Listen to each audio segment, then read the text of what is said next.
Next, मास या community contact method कौन सी इसमें आपको दिखाई दे रही है? न्यूज़पेपर, फिर टेलीविजन, लीफलेट्स और ऑल ऑफ दीज। बताइए कौन सी मेथड है? मास या कम्युनिटी कांटेक्ट मेथड कौन सी दिख रही है आपको?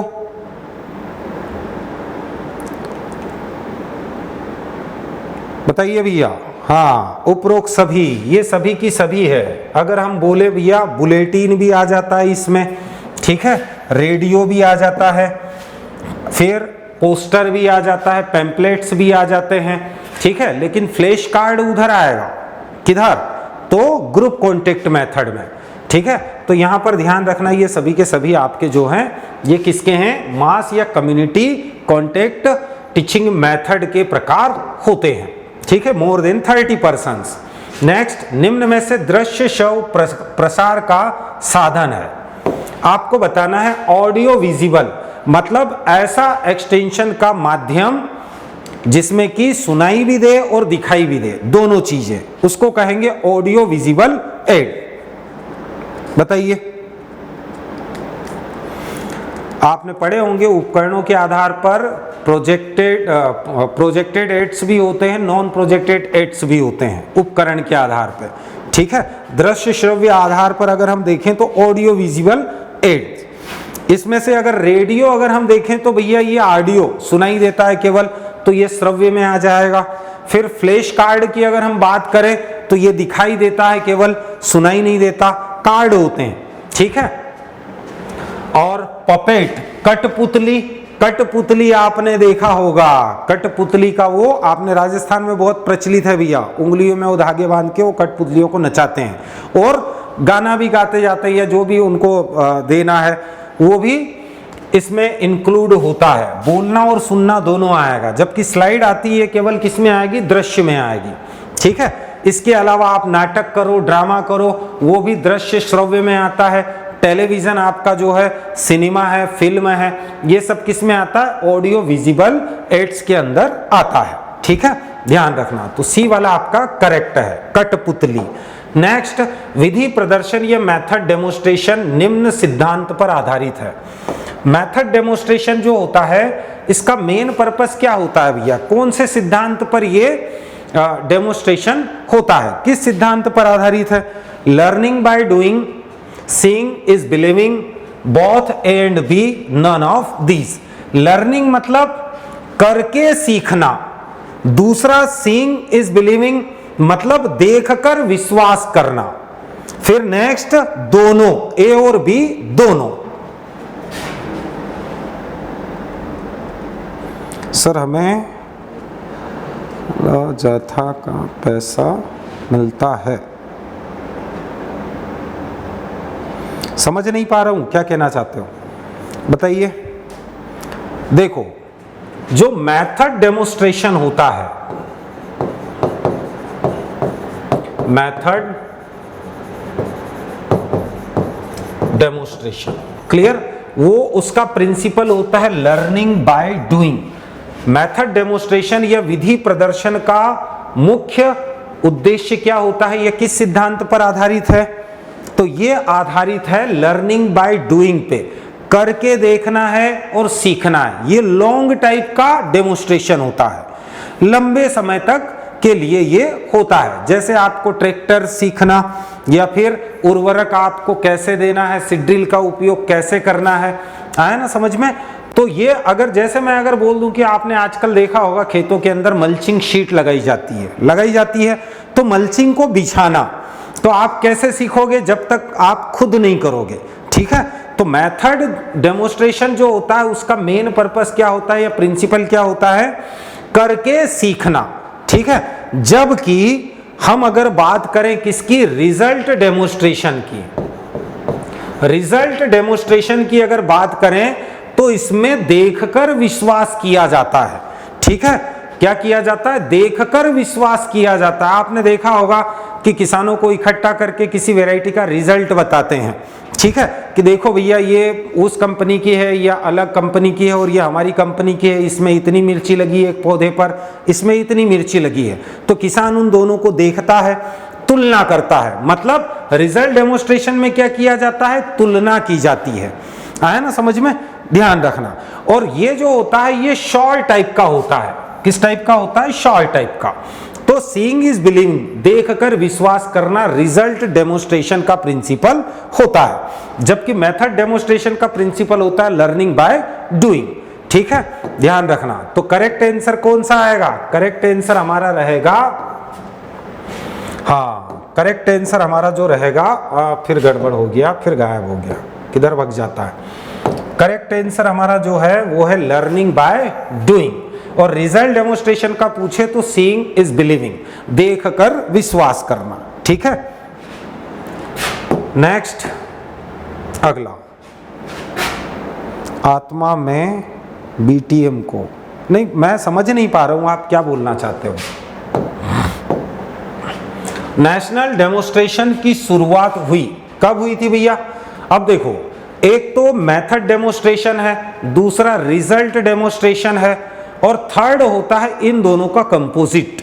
ठीक है, कंपोजिट ये जो रिसर्चर होते हैं ये किसान के खेत पर जाकर क्या करते हैं, इस डेमोस्ट्रेशन को करते हैं। खास करके जैसे मान लो मल्टीपल क्रॉपिंग करना है या हाई यील्डिंग वैरायटी को कैसे लगाते हैं, इसके रिजल्ट क्या आएंगे, लगाने की मेथड क्या है, दोनों का कंपोजिट, मतलब दोनों को मिलाकर मेथड डेमोस्ट्रेशन और रिजल्ट डेमोस्ट्रेशन दोनों का मिक्स फॉर्म होता है नेशनल डेमोस्ट्रेशन या कंपोजिट डेमोस्ट्रेशन।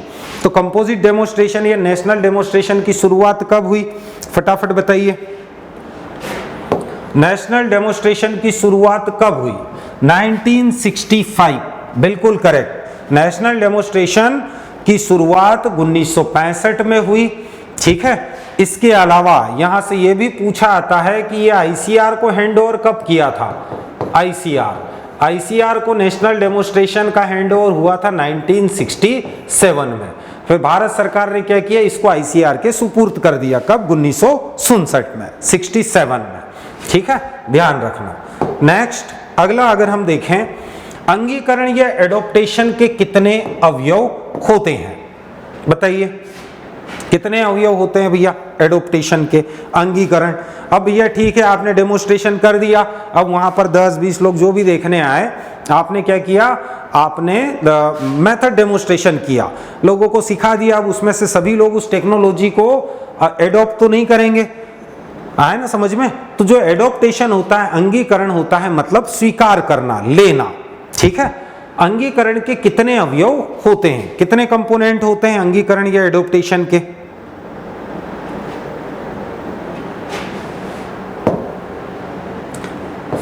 ईडमा, क्या ईडमा, मतलब 4 अवयव या कंपोनेंट्स होते हैं। कौन कौन सा, पहला तो होता है इनोवेटर, मतलब नवाचार। भैया आपने क्या किया, सबसे पहले तो नई चीज को लाए हो। दूसरा होता है डिफ्यूजन, डिफ्यूजन मतलब उसको फैलाना। ठीक है, लोगों तक पहुंचाना। भैया लोगों तक पहुंचेगा नहीं तब तक लोग कैसे एडॉप्ट कर लेंगे, आया ना समझ में। कोई नई टेक्नोलॉजी आप तक किसी माध्यम से नहीं पहुंचेगी जब तक वो मार्केट में फैलेगी नहीं। ठीक है, किसानों के बीच, ग्रामीणों के बीच जब तक फैलेगी नहीं तब तक उसके बारे में अवेयरनेस नहीं आएगी, सचेतना नहीं आएगी। ठीक है, नेक्स्ट थर्ड जो होता है मोटिवेशन। भैया फैलने के बाद जो जो मोटिवेट होगा वो क्या करेगा, वो आगे एडॉप्ट करने के लिए क्या हो जाएगा, तैयार हो जाएगा। जब तक वो मोटिवेट नहीं होगा तब तक एडॉप्शन नहीं होगा। ठीक है, तो ईडमा याद रखना, मतलब इनोवेशन, फिर नेक्स्ट अगर हम देखें तो डिफ्यूजन, फिर मोटिवेशन, और लास्ट फोर्थ स्टेप जो होती है वो होती है एडॉप्शन। तो 4 अवयव होते हैं किसके, अंगीकरण या एडॉप्शन के। ठीक है, ध्यान रखना। अब इसके अंगीकरण या एडॉप्शन के स्टेप्स भी होते हैं। ठीक है, तो अंगीकरण या एडॉप्शन के कितने स्टेप्स होते हैं ये बताइए, कितने स्टेप्स होते हैं। अभी तो हमने उसके 4 तत्व पढ़े थे, अवयव पढ़े थे, कंपोनेंट पढ़े थे। अब उसके कितने स्टेप्स होते हैं, कितने चरण होते हैं भैया ये बताइए, कितने स्टेप्स होते हैं अंगीकरण या एडॉप्शन के। एडॉप्शन के इस स्टेप्स होते हैं ए आई ईटा। इस प्रकार से आप याद रख सकते हो भैया। 5 होते हैं, कितने होते हैं? 5।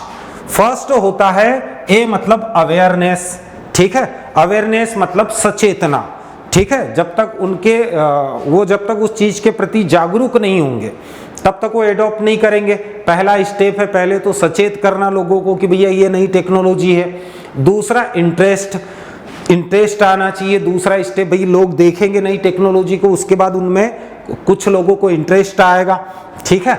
उसके बाद आता है आपका इवोल्यूशन, मूल्यांकन करना। मूल्यांकन करेंगे ना कि हाँ यार ये चीज अगर हम ले लें तो हम इस चीज से बच जाएंगे। क्यों? क्योंकि वो वाला, जैसे मोबाइल में अगर देखो तो अरे यार ये वाला मोबाइल में ये फीचर है, उस वाले में ये नहीं है, तो हमने तुलना कर ली, ठीक है, इवोल्यूशन कर लिया। फिर क्या? ट्रायल। फिर हम क्या करेंगे? उसका ट्रायल लेंगे। ट्रायल जब हमको अच्छा लगेगा तो लास्ट स्टेप क्या आ जाएगा? एडॉप्शन, ठीक है। तो ए आई ईटा, इसको इस प्रकार से आप याद रख सकते हो। एडॉप्शन के 5 चरण। नेक्स्ट अगला देखते हैं अंगीकरण। अब आपको पता भी है एडोप्टर की कैटेगरीज होती है, 5 कैटेगरी होती है। कौन कौन सी कैटेगरी होती है? पहला होता है इनोवेटर, दूसरा होता है अर्ली एडोप्टर, ठीक है। थर्ड जो होता है अर्ली मेजोरिटी, फोर्थ होता है लेड मेजोरिटी, और फिफ्थ होता है लिगार्ड। तो ये 5 क्या होते हैं? एडोप्टर, ग्रहण करने वाले के 5 स्टेप्स हैं, ठीक है। सबसे पहला स्टेप मैं अपने ऊपर ही लेता हूं। फर्स्ट होता है इनोवेटर। इनोवेटर मतलब जिनको नवाचार, या जो नवाचार से सीधे जुड़ेंगे। तो जैसे आपने देखा होगा गवर्नमेंट का अगर कोई सा भी अगर ग्राम संबंधित कोई स्कीम आती है तो सबसे पहले कौन जुड़ता है? सबसे पहले जुड़ते हैं पंच, सरपंच, सचिव, ये जुड़ते हैं ना। सबसे पहले क्या करते हैं? वही तो उससे जुड़ेंगे, वही सीखेंगे उसको। तो सबसे पहले उन्होंने एडॉप्ट किया। तो ऐसे जो इनोवेटर्स होते हैं ये होते हैं 2.5%, ठीक है, ध्यान रखना। तो इनोवेटर्स या नवाचार जो एडॉप्टर होते हैं वो 2.5% आपका करेक्ट आंसर निकल आया। दूसरा होता है अर्ली एडॉप्टर। अर्ली एडॉप्टर मतलब ऐसे व्यक्ति जो किसी नेता या किसी समझदार व्यक्ति के संपर्क आने के बाद में क्या करेगा? वो उस चीज को एडॉप्ट कर लेगा। मतलब कोई सा भी पॉलिटिशियन, नेता लोग, राजनेता, ये क्या करेंगे? उसको फैलाएंगे, समझाएंगे लोगों को, ठीक है। तो उनके कहने से एडॉप्ट कर लेंगे, ठीक है। ऐसे कितने होते हैं? तो ये जो आपके अर्ली एडॉप्टर जो होते हैं वो कितने होते हैं? 13.5% होते हैं, ठीक है। उसके बाद जब हम जाते हैं तो फिर आता है early majority.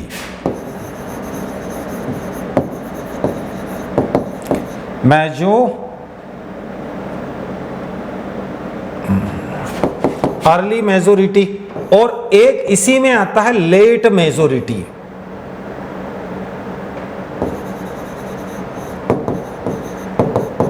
Late majority, clear. तो ये तो पहला आपका हो गया इनोवेटर्स, ठीक है, ये पहला हो गया। दूसरी category early adapter, third category आपकी अर्ली मेजोरिटी, फोर्थ आपकी क्या हो गई? लेट मेजोरिटी, और फोर्थ आपकी जो आएगी वो आएगी लेगार्ड्स। ये आलसी लोग होते हैं और ये 16% होते हैं, ठीक है, ध्यान रखना। तो सबसे पहले अगर हम देखें पहली कैटेगरी इनोवेटर की, 2.5% सीधा एडॉप्ट कर लिया, ये केवल 2.5% होते हैं। फिर दूसरा जो होता है वो अर्ली एडॉप्टर जो होते हैं ये लगभग 13.5% होते हैं। कितने? 13.5% होते हैं। ये नेताओं के संपर्क में आने के बाद जो है ये उस नई टेक्नोलॉजी को एडॉप्ट कर लेंगे। फिर 34%, अर्ली मेजोरिटी भी 34% होती है, लेट मेजोरिटी भी 34% ही होती है। अब अगर हम इसको देखें तो अर्ली मेजोरिटी का मतलब क्या होता है? ऐसे लोग या ऐसी पॉपुलेशन जो कि बाकी लेड मेजोरिटी से, ये नेता लोगों के संपर्क में आने से नई चीज को एडॉप्ट नहीं करेंगे, ये अपने आप करेंगे। बट जो दूसरे लोग हैं उनकी अपेक्षा ये पहले क्या कर लेंगे, न्यू टेक्नोलॉजी को एडॉप्ट कर लेंगे। फिर लेट मेजोरिटी जो होती है ये क्या करेंगे, ये भैया पहले ट्रायल करेंगे अपने रिश्तेदारों से, पड़ोसियों से, पहले उसकी जानकारी लेंगे और उसके बाद एडॉप्ट करेंगे। और लास्ट में आते हैं लेगार्ड्स, सबसे आलसी लोग, जो बिल्कुल सब लोगों ने एडॉप्ट कर लिया, उसके बाद में लास्ट में क्या करेंगे, किसी न्यू टेक्नोलॉजी को एडॉप्ट करेंगे। तो इस प्रकार ये 5 कैटेगरी होती है एडॉप्टर की, ठीक है, ध्यान रखना। परसेंटेज ध्यान रखना भैया, पूछा जाता है। नेक्स्ट, निम्न में से अंगीकरण का कौन सा वर्ग सबसे अंत में अंगीकरण करता है? अंगीकरण का सबसे लास्ट में कौन सा ऐसा वर्ग है या कैटेगरी है जो सबसे लास्ट में अंगीकरण करेगा भैया, बताइए कौन सा है? अभी हम लोगों ने देखा innovators, early adopter, early majority, late majority, laggards या सुस्त या आलसी, बताइए कौन सा वर्ग है, कौन सी कैटेगरी है, बताइए। बिल्कुल, बहुत बढ़िया, लेगार्ड्स, आलसी, सुस्त लोग, ठीक है। कितने होते हैं? 16%, 16%, ठीक हो गया, बहुत बढ़िया। नेक्स्ट, अगला, संचार की भाषा होती है कम्युनिकेशन। कम्युनिकेशन की भाषा कौन सी होती है भैया, बताइए। कम्युनिकेशन क्या होता है? तो जो सेंडर है और जो रिसीवर है, ठीक है, उन दोनों के बीच का चैनल या कॉमन, इसको हम कॉमन भी बोल सकते हैं। कम्युनिकेशन के लिए जनरली वर्ड जो यूज कर सकते हैं हम, कॉमन, ठीक है। मतलब ये बाइलेटरल क्या है, बाइलेटरल डायरेक्शन इसका होता है भैया संचार का। आपने किसी को पूछा कि भैया क्या हालचाल है, फिर वो जवाब देगा भैया सब बढ़िया है, अब बताइए तुम्हारे हालचाल क्या है, तुम भी बोलोगे सब बढ़िया है। ये क्या कम्युनिकेशन हो रहा है, ठीक है। तो कम्युनिकेशन की जो भाषा होती है वो किस टाइप की होती है, मौखिक होती है या अमौखिक होती है, बताइए। ऐसा जरूरी नहीं कि संचार के लिए लिखित भाषा हो, आया ना समझ में। तो संचार के लिए जो भाषा होती है वो कैसी होती है, वर्बल कोड होता है, मौखिक होता है भैया, आया ना समझ में। जो कम्युनिकेशन होता है वो कैसा होता है, मौखिक होता है। कि आप किसी को लिख के दोगे कि भैया बताइए तुम्हारा हालचाल क्या है, वो फिर लिख के देगा बढ़िया है, ऐसा नहीं होता, ठीक है। तो वर्बल कोड होती है, ठीक है, संचार की भाषा। नेक्स्ट अगर हम देखें, हाँ, निम्न में से संचार का अवयव नहीं है, कौन सा कंपोनेंट नहीं है भैया संचार का? सेंडर है, भेजने वाला, ठीक है, मैसेज जिसको भेजेगा, ठीक है, इनकोडिंग। तो संचार में आपने देखा होगा ना, सेंडर होता है, मैसेज होता है, फिर इनकोडिंग होती है, फिर नेक्स्ट कम्युनिकेशन चैनल होता है या मीडिया होता है, फिर उसका डीकोडिंग होता है उस मैसेज का, और लास्ट में कौन होता है, रिसीवर होता है, ठीक है। तो एडॉप्शन, बिल्कुल करेक्ट, एडॉप्शन कम्युनिकेशन का अवयव या कंपोनेंट नहीं होता, बहुत बढ़िया, ठीक है, ध्यान रखना। नेक्स्ट अगला, निम्न में से संचार का सबसे महत्वपूर्ण अवयव कौन सा है भैया? कम्युनिकेशन का सबसे महत्वपूर्ण अवयव कौन सा होता है, बताइए। संचार का सबसे महत्वपूर्ण अवयव कम्युनिकेशन का,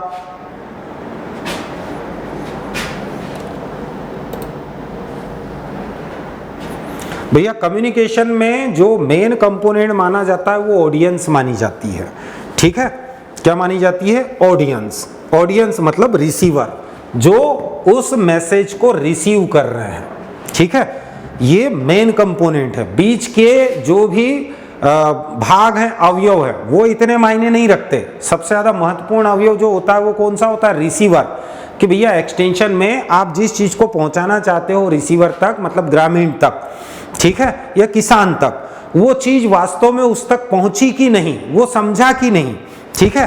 तो ये पूरा माथापच्ची हम किसके लिए कर रहे हैं? पूरा रिसीवर के लिए या किसके लिए कर रहे हैं? फार्मर्स के लिए। रिसीवर कौन होता है? फार्मर होता है, ठीक है, ध्यान रखना। नॉलेज जनरेटिंग सिस्टम होता है एक भैया, नॉलेज जनरेटिंग सिस्टम। फिर सेकंड जो होता है वो नॉलेज डिसेमिनेटिंग सिस्टम होता है, और थर्ड जो आपका होता है वो होता है नॉलेज कंज्यूमिंग सिस्टम। ठीक है, ध्यान रखना। और यही क्या करेगा, रिस्पोंड करेगा, या तो इस चैनल से रिस्पोंड करेगा या डायरेक्ट रिस्पोंड कर देगा। आया ना समझ में, ध्यान रखना। नेक्स्ट, तो यहां पर ये जो KGN होता है, जनरेटिंग सिस्टम जो होता है, यूनिवर्सिटी होते हैं, रिसर्च इंस्टीट्यूट्स होते हैं।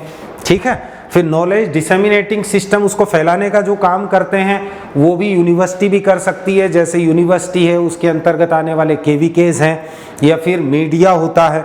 ठीक है, और लास्ट में आता है कंज्यूमर। नेक्स्ट अगला देखते हैं, लिगन्स के अनुसार संचार का महत्वपूर्ण भाग है। भैया लिगन्स ने भी अपना कम्युनिकेशन का एक मॉडल दिया है। ठीक है, तो लिगन्स के अनुसार अगर हम देखें तो पहला कम्युनिकेटर होता है, मैसेज, चैनल और रिस्पॉन्स। ये 4 स्टेप बताइए उन्होंने कम्युनिकेशन में। ठीक है, बताइए। लिगन्स के अनुसार बार्लो ने अपना मॉडल दिया है, लिगन्स ने अपना मॉडल दिया है। ठीक है, कम्युनिकेशन के लिए। एक थियोफ्रेस्टस है, थियोफ्रेस्टस ने 3 कैटेगरी बताई थी। सबसे पहले कम्युनिकेशन का मॉडल उन्होंने ही दिया था। किसने? थियोफ्रेस्टस ने 3 कैटेगरी बता दी थी उन्होंने। कौन कौन सी? तो एक तो स्पीकर होता है, ठीक है, और दूसरा जो होता है शायद मैसेज, और थर्ड जो होता है वो होता है ऑडियंस। ठीक है, लिगन्स, बिल्कुल, रिस्पॉन्स, बहुत बढ़िया भैया।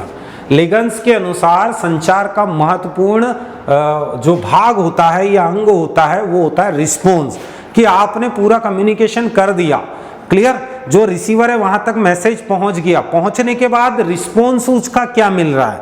ठीक है, इस चीज को ध्यान रखना, ये महत्वपूर्ण है लिगन्स के कम्युनिकेशन मॉडल के अनुसार। नेक्स्ट, भारत में T&V सिस्टम की शुरुआत कब हुई? बताइए। भारत में ट्रेनिंग एंड विजिट सिस्टम की शुरुआत कब हुई? वैसे अगर विश्व में देखें तो T&V सिस्टम जो है, तुर्की में एक सेहन नाम का सिंचाई प्रोजेक्ट चल रहा था, वहां पर सबसे पहले ट्रेनिंग एंड विजिट सिस्टम की शुरुआत हुई थी। लेकिन भारत के संदर्भ में अगर बोले तो भारत में T&V सिस्टम की शुरुआत कब हुई, ये आपको बताना है। कब हुई है?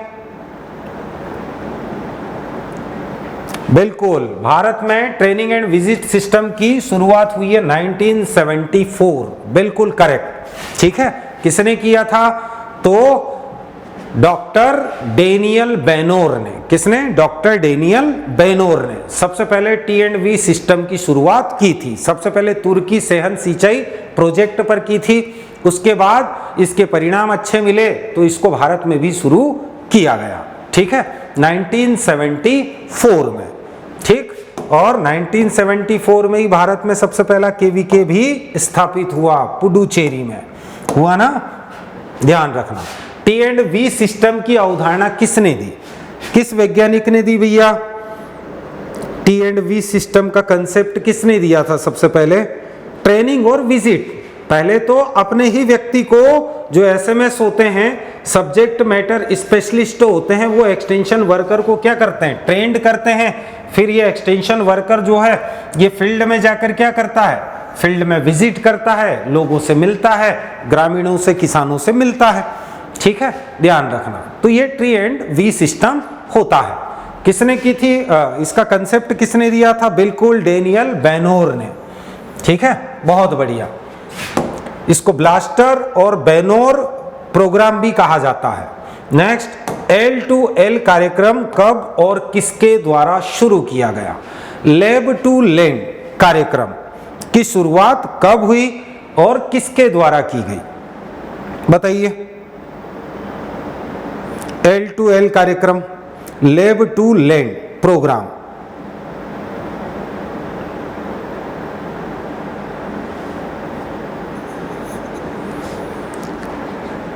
बिल्कुल, बहुत बढ़िया, सभी का करेक्ट आंसर। ICR ने इसको शुरू किया था भैया, जब ICR के 50 वर्ष पूरे हो गए थे। मतलब देखो, आपको पता है 16 जुलाई 1929 को ICR की स्थापना हुई थी। अब भैया 50 साल हो गए पूरे, कब? 79 में। तो गोल्डन जुबली मनाई ICR ने। ठीक है, और आईसीआर ने गोल्डन जुबली मनाते हुए एक प्रोग्राम लॉन्च किया। क्या किया? लैब से लैंड तक, मतलब लेबोरेटरी के अंदर जो भी रिसर्च हो रही है वो किसानों के खेत तक पहुंचाना। और ये केवल 1 वर्ष के लिए शुरू किया गया था स्टार्टिंग में, बाद में इसको बढ़ाते गए। अब इसको उल्टा कर दिया है, अब इसको लेब टू लैंड न करके लैंड टू लेब कर दिया है। ठीक है, ध्यान रखना बिल्कुल आईसीआर की गोल्डन जुबली पर। नेक्स्ट अगला देखते हैं, प्रथम केवीके की स्थापना कब हुई? ये ऐसा क्वेश्चन है कि इसके बगैर पेपर बनता ही नहीं है। ठीक है, बिल्कुल घोट के जाना।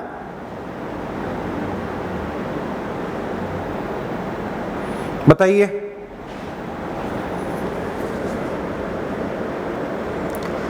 First KVK established in which year? KVK को वाई नहीं है भैया, ये केवीके है, नहीं तो आप गड़बड़ कर दो। क्या है? केवीके। ठीक है, वो टाइपिंग में मिस्टेक हो गया है। कब हुई थी? 1974 में भारत में सबसे पहला केवीके स्थापित किया गया था। कहां पर? पुडुचेरी में। कहां पर? पुडुचेरी में स्थापित किया गया था। इस चीज को ध्यान रखना भैया, मोस्ट आईएमपी पूछा जाता है। ठीक है, और किस एग्रीकल्चर यूनिवर्सिटी के अंतर्गत इसको स्थापित किया गया था? तो तमिलनाडु एग्रीकल्चर यूनिवर्सिटी के अंतर्गत। ठीक है, ध्यान रखना। नेक्स्ट अगला, हाँ, भारत का पहला केवीके कहां स्थापित किया गया था? अभी तो 1974 बोला था, पहला केवीके स्थापित हो गया। अब आपको बताना है भारत का पहला केवीके कहां स्थापित किया गया था। बिल्कुल बता दिया भैया आपने पहले ही, पुडुचेरी या पौंडीचेरी। ठीक है, तो सी वाला आंसर आपका बिल्कुल करेक्ट है। हाँ, तमिलनाडु एग्रीकल्चर यूनिवर्सिटी के अंडर में स्थापित किया गया था। नेक्स्ट अगला, कृषि विज्ञान केंद्र की सफलता का श्रेय किसे जाता है? कृषि विज्ञान केंद्र, जिसको फार्म साइंस सेंटर के नाम से जाना जाता है। तो भारत में केवीके की जो सफलता है, इसका श्रेय किसको जाता है? मैंने कई बार आपको पहले भी बताया है कि जो केवीके है, कृषि विज्ञान केंद्र, यह आईसीआर और किसान के बीच की अंतिम कड़ी होती है। ठीक है, क्या होती है? लास्ट लिंक, अंतिम कड़ी है। ठीक है, जहां से नॉलेज किसानों तक पहुंचता है, ट्रेनिंग पहुंचती है, नए नए जो टेक्नोलॉजी वो किसानों तक पहुंचती है। ठीक है, तो कृषि विज्ञान केंद्र की सफलता का श्रेय जाता है डॉक्टर चंद्रिका प्रसाद को। किसको जाता है? डॉक्टर चंद्रिका प्रसाद को जाता है। मोहन सिंह मेहता कमेटी, मुझे पता था, मोहन सिंह मेहता कमेटी की अनुशंसा पर केवीके की स्थापना की गई, शुरुआत की गई, बट जो सक्सेस है उसके लिए किसको श्रेय जाता है? डॉक्टर चंद्रिका प्रसाद को। ध्यान रखना भैया। ठीक है, ध्यान रखना। इन्होंने केवीके में बहुत सारे सुधार किए, बहुत सारे इंप्रूवमेंट किए, ताकि केवीके अच्छे से काम कर पाए। ठीक है, ध्यान रखना। मोहन सिंह मेहता कमेटी की तो अनुशंसा पर भैया भारत सरकार ने केवीके की स्थापना कर दी। ठीक है, ध्यान रखना, बट इसकी सफलता का श्रेय जाता है चंद्रिका प्रसाद को। नेक्स्ट अगला, भारत में केवीके की शुरुआत किस समिति की अनुशंसा पर की गई थी भैया? किस समिति की रिकमेंडेशन पर भारत में केवीके की शुरुआत की गई थी? बताइए। बलवंत राय मेहता समिति, मोहन सिंह मेहता समिति, आरवी गुप्ता समिति? फटाफट बताइए भैया, मैं तीनों समितियों के बारे में आपको बताऊंगा। ठीक है, बलवंत राय मेहता कमेटी की अनुशंसा पर भारत में पंचायती राज की शुरुआत की गई थी। पंचायती राज की शुरुआत की थी 2 अक्टूबर 1959 को। कहां से? तो राजस्थान का जो नागौर जिला है, वहां पर बगधरी गांव है, वहां से पंडित जवाहरलाल नेहरू ने सबसे पहले भारत में पंचायती राज की शुरुआत की थी। वैसे भारत में पहले पंचायती राज की शुरुआत आंध्र प्रदेश से हुई थी, बट पूर्ण राज्य के हिसाब से राजस्थान को ही सबसे पहला माना जाता है। ठीक है, इस चीज को ध्यान रखना। मतलब भारत में सबसे पहले पूरे राज्य में पंचायती राज की शुरुआत राजस्थान में ही हुई थी। राजस्थान के साथ साथ आंध्र प्रदेश में भी हुई थी। ठीक है, बट आंध्र प्रदेश में पूरे राज्य स्तर पर पंचायती राज की शुरुआत नहीं हुई थी। दूसरा अगर हम देखें तो मोहन सिंह मेहता कमेटी, यह है आपका करेक्ट आंसर। इनकी अनुशंसा पर केवीके की स्थापना की गई। और आरवी गुप्ता कमेटी की अनुशंसा पर जो है वो भारत में नाबार्ड की स्थापना की गई थी। किसकी? नाबार्ड। नाबार्ड की स्थापना 12 जुलाई 1982 को की गई थी। ठीक है, आरवी गुप्ता कमेटी की अनुशंसा पर। ध्यान रखना, अब कंफ्यूज नहीं होना। आप में से बहुत सारे कंफ्यूज हो जाते हैं। एक अशोक मेहता कमेटी भी है। तो बलवंतराय मेहता कमेटी की अनुशंसा पर 2 अक्टूबर 1959 को भारत में पंचायती राज की शुरुआत हो गई थी। ठीक है, बलवंतराय मेहता कमेटी की अनुशंसा पर पंचायती राज की शुरुआत हो गई थी। बट बाद में जो पंचायती राज में सुधार हुए थे, अमेंडमेंट हुए थे, वो अशोक मेहता कमेटी की अनुशंसा पर किए गए थे। और भी कमेटी की अनुशंसा पर उसमें और सुधार हुए थे। ध्यान रखना। केवीके निम्न द्वारा संचालित होते हैं। केवीके किसके द्वारा संचालित होते हैं भैया? केवीकेज आर रेगुलेटेड बाय, किसके द्वारा ये संचालित होते हैं? Central government, state government, ICR और आईआरआई। बताइए। हाँ, केवीके किसके द्वारा संचालित होते हैं? आईसीआर के द्वारा संचालित होते हैं। बहुत बढ़िया। अभी वर्तमान में अगर हम देखें तो 732 केवीके हैं। कितने? 732 केवीके, जो कि 11 अटारी जोन्स के अंदर जो है इनको क्या किया है? डिवाइड किया है। ठीक है, भारत के अंदर जो मध्य प्रदेश के अंदर टोटल 54 केवीकेज हैं और ये 9th नंबर के अटारी जोन के अंदर आते हैं। ये ध्यान रखना। ठीक है, बिल्कुल। नेक्स्ट अगला देखते हैं। इटावा पायलट प्रोजेक्ट की शुरुआत कब और किसके द्वारा की गई? इटावा पायलट प्रोजेक्ट, इटावा अग्रगामी परियोजना की शुरुआत किसके द्वारा, कब और किसके द्वारा की गई थी? बताइए। अल्बर्ट मेयर के द्वारा, डेनियल बेनोर के द्वारा, एफएल ब्राइने के द्वारा या स्पेंसर हेंच के द्वारा? बताइए किसके द्वारा की गई थी इटावा पायलट प्रोजेक्ट की शुरुआत? मोस्ट टाइम पे भैया, इटावा पायलट प्रोजेक्ट की शुरुआत बिल्कुल 1948 अल्बर्ट मेयर के द्वारा। बहुत बढ़िया। 1948 में अल्बर्ट मेयर ने।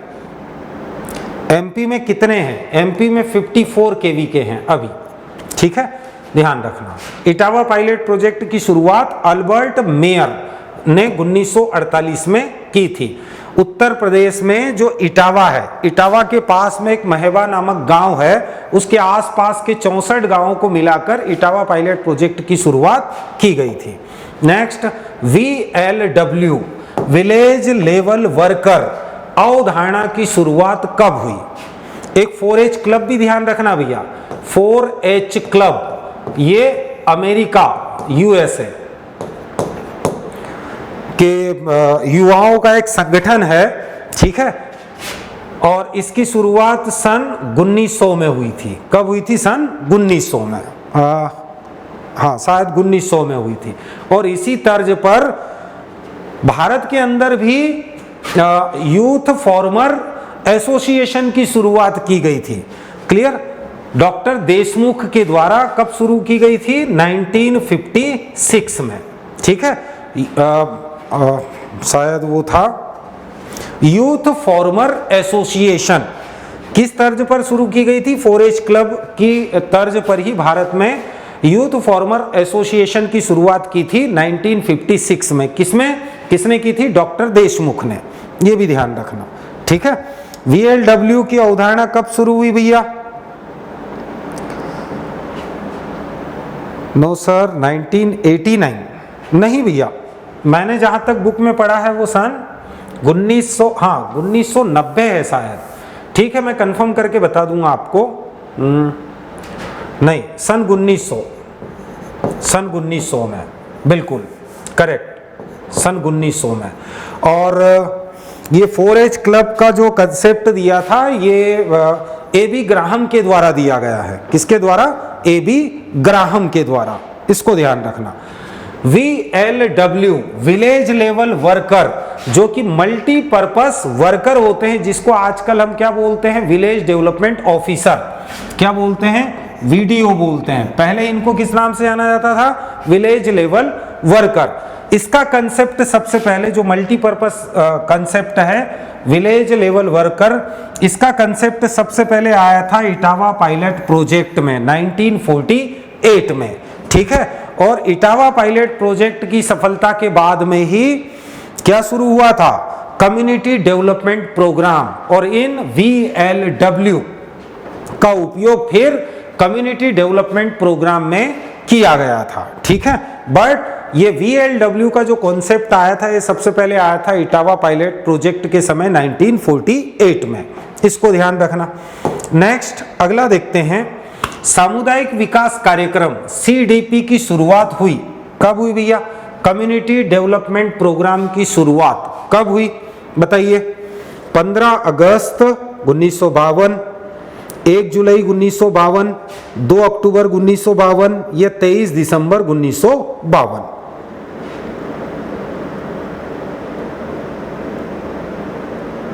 आज मेरे सभी क्वेश्चन सही निकल रहे हैं, बहुत बढ़िया भैया, आपने पढ़ा होगा, बताइए। बिल्कुल, कम्युनिटी डेवलपमेंट प्रोग्राम जो शुरू किया था वो 2 अक्टूबर 1952 में शुरू किया गया था, 1952 में, ठीक है, ध्यान रखना। इसका मोस्ट टाइम पे भैया पूछा जाता है, ठीक है। इसमें कम्युनिटी डेवलपमेंट प्रोग्राम की यूनिट भी ध्यान रखना, ब्लॉक होती है, क्या होती है, ब्लॉक, ठीक है, ध्यान रखना। नेक्स्ट अगला बताइए, कम्युनिटी डेवलपमेंट प्रोग्राम या सामुदायिक विकास कार्यक्रम की अवधारणा किस देश से ली गई थी भैया। चूंकि ये सबसे पहले 2 अक्टूबर 1952 को कम्युनिटी डेवलपमेंट प्रोग्राम की शुरुआत भारत में हुई थी। इसके पहले आपने मैक्सिको का नाम सुना होगा, अमेरिका, मैक्सिको, क्लियर, वहां पर आपने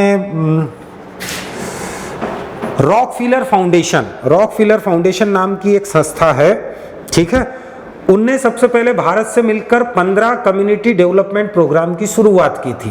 बाद में 1952 में ही, बाद में 2 अक्टूबर 1952 को भारत और अमेरिका के बीच में एक एग्रीमेंट हुआ और भारत में एक साथ 55 कम्युनिटी डेवलपमेंट प्रोग्राम शुरू किए गए, ठीक है। बताइए, तो ये जो कंसेप्ट लिया गया है कम्युनिटी डेवलपमेंट प्रोग्राम का, बिल्कुल USA, यूनाइटेड स्टेट अमेरिका। अभी एक्सटेंशन को हाथ नहीं लगाया, क्या बात कर रहे हो, चलो बहुत बढ़िया। नेशनल एक्सटेंशन सर्विस की शुरुआत हुई, नेशनल, अब देखो जो नेशनल कम्युनिटी डेवलपमेंट प्रोग्राम था, सामुदायिक विकास कार्यक्रम, क्लियर, इसको आगे बढ़ाने के लिए एक्सटेंशन वर्कर्स की आवश्यकता हुई, एक्सटेंशन जो पॉलिसीज है उसकी आवश्यकता हुई, तो इसके लिए फिर एक नया कार्यक्रम शुरू किया गया जिसका नाम था क्या, नेशनल एक्सटेंशन सर्विस, ठीक है। तो ये कब शुरू की गई थी, बिल्कुल 2 अक्टूबर 1953 को, बिल्कुल 2 अक्टूबर 1952 को कम्युनिटी डेवलपमेंट प्रोग्राम की शुरुआत हुई। फिर एक्सटेंशन को मजबूत करने के लिए राष्ट्रीय प्रसार सेवा या नेशनल एक्सटेंशन सर्विस की शुरुआत 2 अक्टूबर 1953 को की गई, बिल्कुल डी। नेक्स्ट अगला बताइए, पंचायती राज की शुरुआत हुई भैया, बलवंत राय मेहता कमेटी की अनुशंसा पर भारत में पंचायती राज की शुरुआत हुई थी। आपको बताना है कि भारत में पंचायती राज की शुरुआत कब हुई, बताइए। बिल्कुल 2 अक्टूबर 1959 को, 2 अक्टूबर 1959 को भारत में सबसे पहले पंचायती राज की शुरुआत हुई थी, बिल्कुल, बहुत बढ़िया, बहुत अच्छे।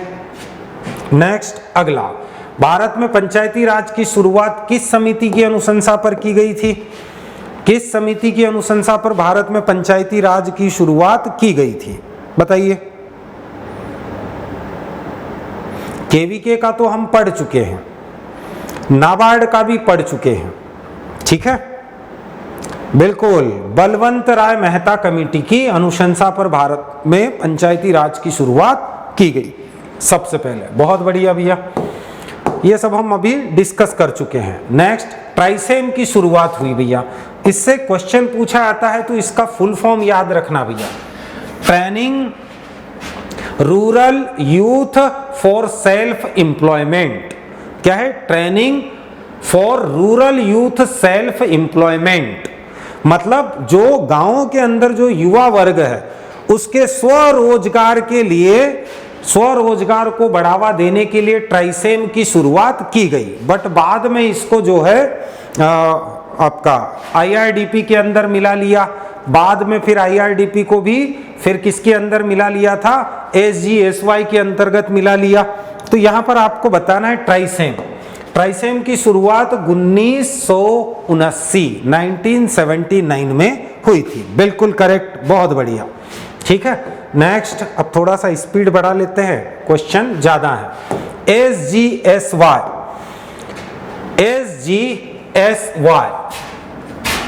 स्वर्ण जयंती ग्राम स्वरोजगार योजना। क्या है इसका पूरा नाम? स्वर्ण जयंती ग्राम स्वरोजगार योजना की शुरुआत हुई।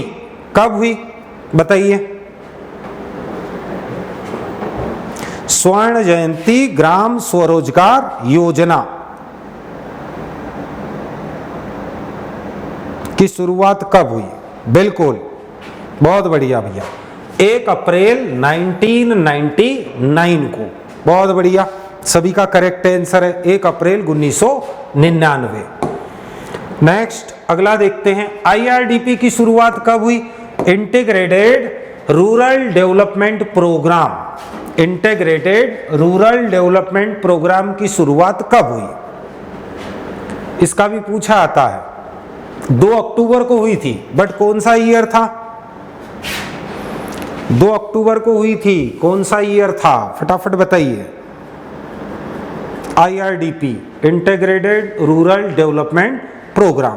पहले ट्राइसेम शुरू हुआ था, उसके बाद IRDP, और उसके बाद शुरू किया गया था SGSY। ठीक है, तो कब हुई थी शुरुआत बताइए? राजौरिया जी, अब आपका गलत हुआ। 1980 में IRDP की शुरुआत हुई थी, 2 अक्टूबर 1980 को, ट्राइसेम के जस्ट 1 साल बाद। बिल्कुल, बी वाला जिनका भी आंसर है वो करेक्ट है। नेक्स्ट देखते हैं। तो ठीक है, आज के हमारे क्वेश्चंस जो है वो समाप्त तो होते हैं। कुछ सीखने को मिला आपको? कुछ समझ में आया? एक्सटेंशन, ये सब महत्वपूर्ण क्वेश्चन है भैया, इनको अगर एक बार आप समझ लोगे, ठीक है, और एक बार आप स्टडी कर लो, तो बिल्कुल आप अपनी समझ से फिर क्या करोगे, क्वेश्चन को बना सकते हो। तो ठीक है, मिलेंगे नेक्स्ट वीडियो में। तब तक के लिए व्यस्त रहो, मस्त रहो, आनंद में रहो, बढ़िया 3 टाइम दबा के खाओ और अपनी पढ़ाई को ऐसे ही करते रहो। तो मिलेंगे नेक्स्ट वीडियो में, तब तक के लिए शुभ रात्रि और जय हिंद।